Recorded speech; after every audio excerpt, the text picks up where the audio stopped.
All right. Any other specific people that you want to chat about, or specific situations where you've got somebody wandering off, and even you, Nicola? Well, it's not about wandering as such, but it's about if someone is distracted, how many times would one say, like, oh, let's join in, or let's copy the moves? Probably I have not a at all. particular person. But Yep, I not think I should probably not share. at all. Not at all. No. Ah, Yep. okay. So I would focus on the group. I'd focus on what I'm doing, and I'd Right, focus on the okay. people that are doing the right thing. Yeah. So that would be a shift between being teacher assistant and being teacher as well. For you, as Yeah. being Yes. a teacher, it's your role to Yeah. focus on those that are doing it, and it'll be my role to try and bring them back. Gotcha. And I might do it once or twice, but then I'll also make sure that I'm focusing on the kids that are there that are doing it correctly, Yeah. and praise them as well. Because So- what you Sorry. Sorry, what I was going to say, what you don't want to do is to give attention to doing the wrong thing. Yeah. And also, if you're the one bringing the person back, then you're losing attention of the other 9 people in the class, because you're focused over there. So they're going to be focused everywhere else. Whereas if you're focused as the teacher on what you're doing and what the task is, because that person may just need time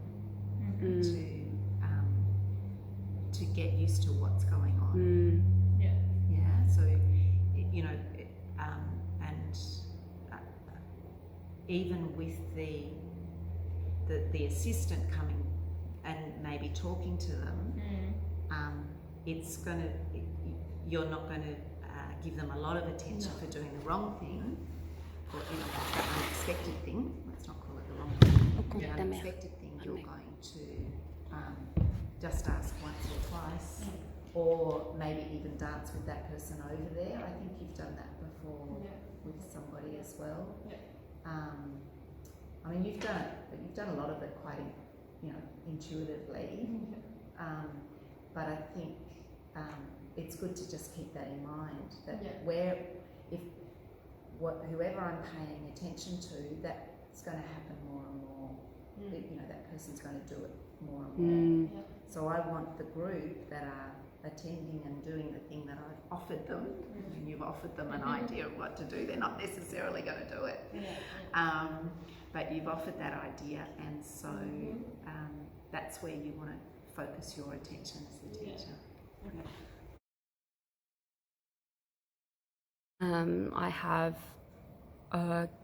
I have kids who are low support needs, and I have kids who are quite high support needs. Whilst it's really important to be as inclusive as we can, do you think it's better to group people with similarities, or is it okay to sort of have like a mixed bowl of lollies and have everyone in the mix? Like, what would be a good approach with people's capacities and being involved? Really tricky question. Yeah, really tricky question. Largely, it's what music they like when it's dancing. So if it's drama, I think probably it's more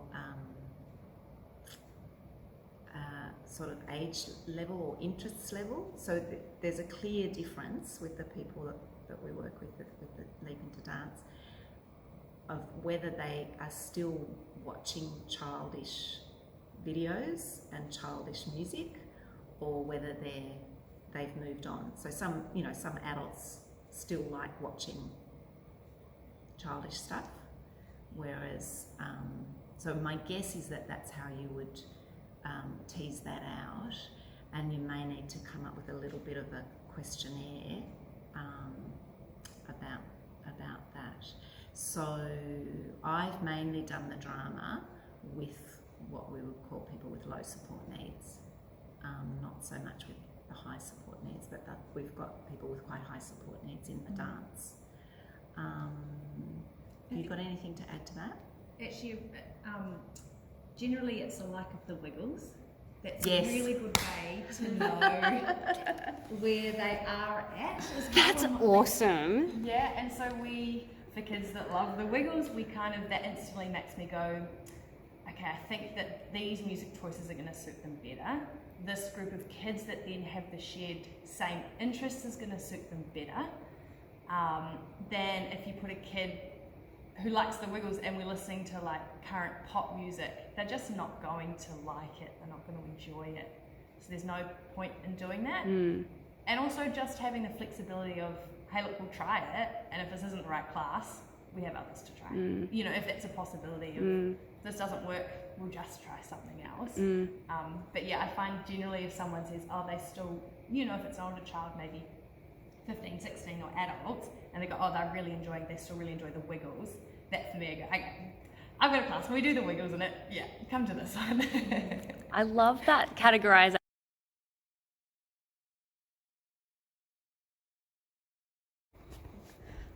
I've got a question. So I can see what, potentially with, you know, if I was to get a couple of my clients together who had very differing ways of regulating, one might really need to make loud noises and move around, and another one might actually get triggered by loud noises. And sometimes movement can be disruptive. How can you make it all inclusive where everyone's sort of able to use the space if we've got two people that might not, to no fault of their own, be sort of dysregulating each other? So we've got the luxury with these classes that we just put them in different classes, so that's sort of cheating. That's great. I love that. But, you know, starting with just one group and wanting to make it work, I think it's probably finding out what will engage the person that uses sound to regulate, what will keep them quiet, you know. So are there activities, and so it may mean, because I know you're very vivacious in your presentation style, so it may mean that you've got to really chill and be not be Nicola. Exactly. Yes, I've had to do that. To be really chill in order for that person to be quiet, in order for the person that can't handle noise. But also the person that can't handle noise can wear earmuffs. Yeah. Yeah. I love how you picked that you knew it was me, by the way. I love that you picked that you knew it was me, because it's funny, like one thing that I've had personally, and it's been a lot in my self-reflective practice, is that you know, I do have to move. I'm sure you've noticed I'm moving around a lot, and I am very loud, and this is really how I regulate myself. And I've had to work with kids who are the opposite, and it's very funny, like you've said, it's like sometimes you got to try to be, you know, as best you can. And it is funny, like sometimes I'm even telling parents, like, you know, I'm just, you know, letting you know that I'm going to be squishing something when I'm with your kids. That's right. Oh, that was the other thing I was going to say. I'm going to be using something while I'm with your child. It might look weird, but it's just for me to make sure that I'm, you know, regulating myself as well. I love that you picked that, by the way. I was like, maybe I can make it about 2 kids. But yeah. Thank you for that. So, yeah. And I mean, I don't know. So, yes. So it's picking what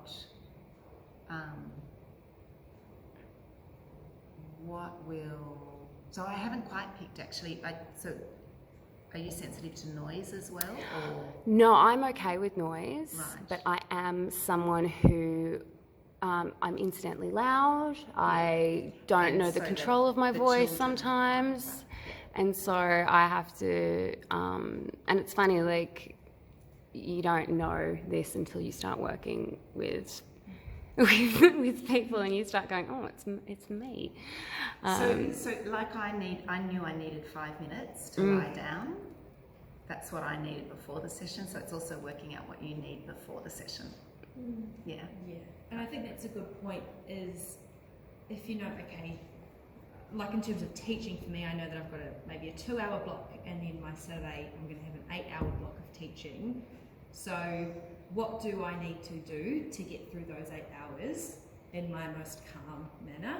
And it doesn't mean running around, rushing, not being ready, not being prepared, not thinking about things. It means actually I need to be prepared maybe 2 days ahead of it, so I can think about it, mull it over, I get in there, I can do it, I'm relaxed.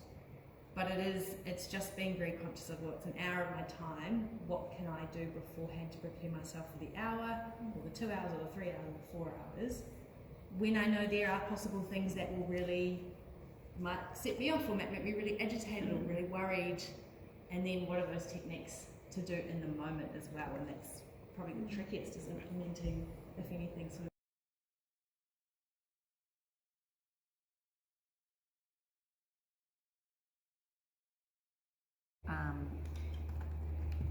E.g., great to see your body in the group. So a lot of the kids, I don't know whether he's done it, but a lot of the kids have done social thinking, and the little phrase in that is body in the group. Yeah.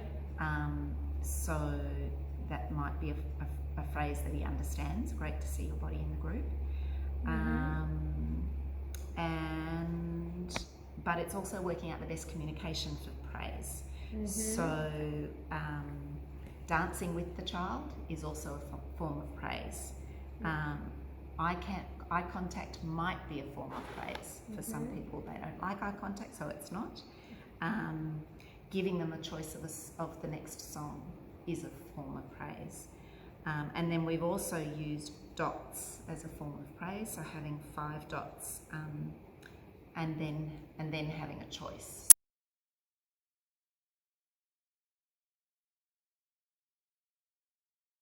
We talked about the speaking quietly, but you can also move somewhere quietly and not say anything. Yeah, just it might work. When you're choosing choreographies, let the music tell the routine, so that it's I've got here even tinkly music for tiptoes to the corner to get ready for leaps, so that's having the transition music as well. You might choose some transition music. Have you got anything that's sort of transition music, like? No, actually, I don't think Yeah. I've ever had. I mean, transition you could music. even use a percussion instrument, like I don't know if you've got it. Tambourine? Yeah, like have you got a tambourine? No. Like something that can be Yeah. forgotten. Yeah, just something that can let them know to pay attention. In the classrooms, I don't know if you've come across this one when you've been teaching, I love the waterfall. Do you know that one? Yeah. Yeah, do you know that? No, what's that one? So the teacher just quietly says waterfall, and then the whole class, the idea is to say shh. That's really good because they like saying shush to themselves. Yeah, yeah, and it's a really good way of getting their attention, because a lot of teachers use clapping, Yeah. clapping a rhythm, but I find the waterfall, Yeah, waterfall is found really beautiful. effective. Yeah.